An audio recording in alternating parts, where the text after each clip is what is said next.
curious as to what I've been up to hobby-wise over the last fortnight? Well, today I'm going to be giving you a review of what I've been up to in the hobby over the last 2 weeks. Now, fans of the channel will know that I've been doing a live stream once every 2 weeks to give you an update on what I've been up to in the hobby. And this week I've decided that I'll put out a video instead so that I can edit it better and make it more entertaining. So with that being said, let's jump into this week's hobby review. So first up, we have the gaming section. So 2 Thursdays ago, I was at the Wargames Club and we were playing our second scenario of Chain of Command, the Far East campaign called Driving Charge.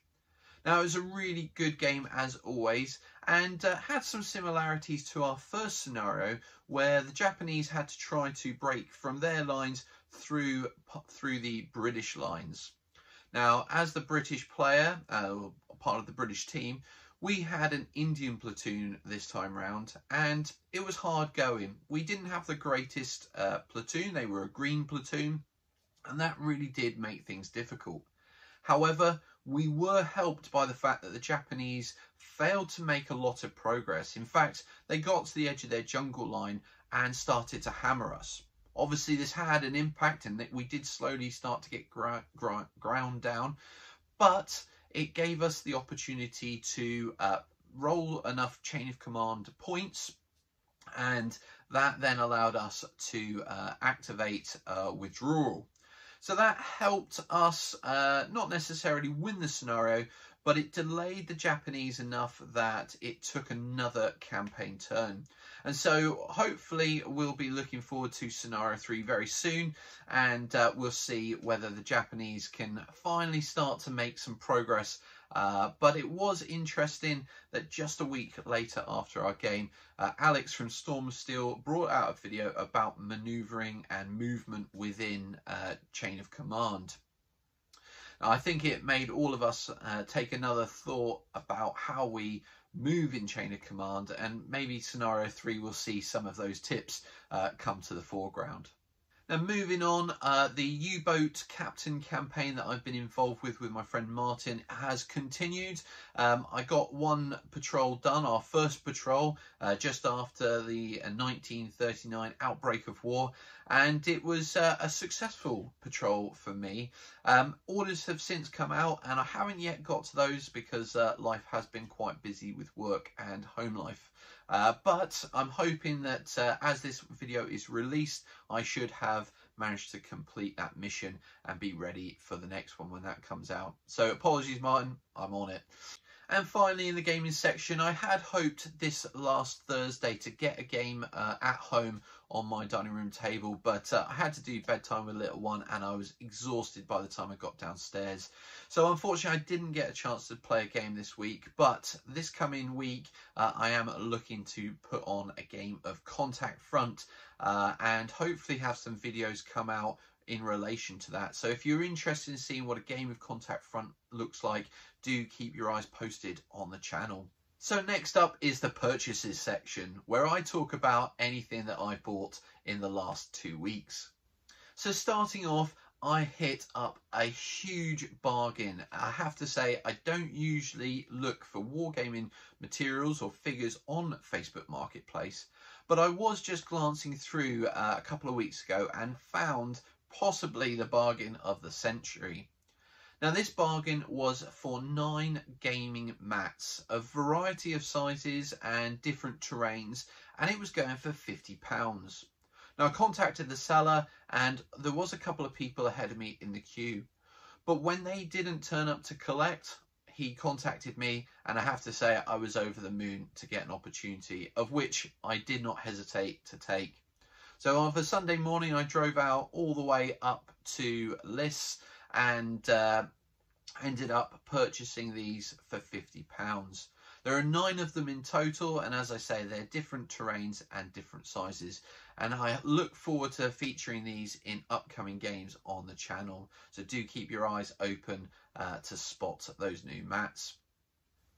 I also received an update over the last couple of days to say that NARM 68, the rule set from Warwick in Raid, is due for delivery somewhere early October-ish. So hopefully I'll be really lucky and that will coincide with my birthday, because I'm very keen to start to read through the rules and get some games on the table. So watch this space. It might be the next update. I have more to tell on that. Of course, last weekend I was at Colours and I couldn't pop to that show without making a few purchases. Now, I've gone through all of those at the end of that Colours Wargame Show review. So if you haven't seen that video yet, do check that out. It's a really good one. It's been very popular and it was great to see both some great games, but also some good vendors there who had some bargains to pick up. And if you want to know more, do check out that video for what I picked up. And finally, on the purchases front, the supplement for Dead Man's Hand came through the post a couple of weeks ago, and I've also done a video detailing that supplement and giving you a real in-depth view as to what you'll get if you were to pick that up. So again, do check that video out, well worth a watch if you're into Dead Man's Hand or in fact Wild West gaming in general. And finally, the modelling section. In this section, I talk about what I've been working on the workbench, particular projects and how they're going. So let's dive into what I've been up to over the last 2 weeks. So first up, I wanted to give you an update on my 2 mil Lord of the Rings project. I know a lot of people are very keen to know how this is going and to start see some videos, particularly some games around that project. Now, it has stalled a little bit due to being busy with work and personal life. However, I have been making some progress and I'm hoping in the next 2 weeks that I'll be able to get those 9 units that I've got on the workbench finished off and ready to showcase to you in the next couple of weeks, maybe even in the next hobby update. Now, at Colours, I picked up some 20 mil Fallschirmjäger figures and I was so keen to get them home and start to build a platoon that I have done just that. I'm really pleased. I am basing them, I'm building them for multiple games: Bolt Action, Chain of Command, Battle Group, and any other World War II game that I can get them on the table for. But specifically, I've looked to do some basing for Chain of Command, so that the senior leaders in Chain of Command I'm basing on a different size to the other standard infantry.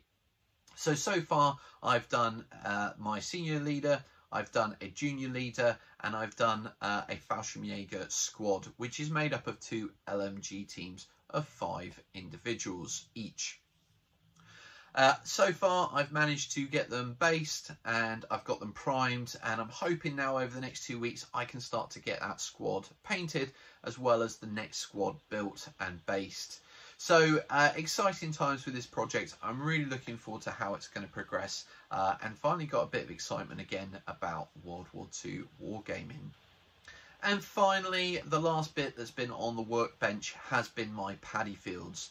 Now, these are quite important for my the campaign that I'm involved with at the club, but they've also been the subject of a video that I'm preparing and hopefully, in fact, will definitely have out on Wednesday of this coming week. So if you're interested in wargaming in the Far East, whether that's for World War II or Vietnam or anything else, do check out that video on Wednesday. It hopefully will be very helpful and show you my 7-step guide to making paddy fields. So that's the hobby review for the last 2 weeks. And if you are interested in continuing to stay up to date with what I'm doing within the hobby, then do consider subscribing to the channel. It costs absolutely nothing, but does mean the world to me. And I'd like to take this opportunity also to thank everybody who's been watching the channel recently and to all those new subscribers. We've passed 800 subscribers and are on the way now to 900 and beyond. And this has really filled me with energy to continue to make the quality content that I hope you'll agree I have been producing of late. And although the numbers of subscribers are up, it still looks that 80 to 90% of people viewing my videos are not subscribed.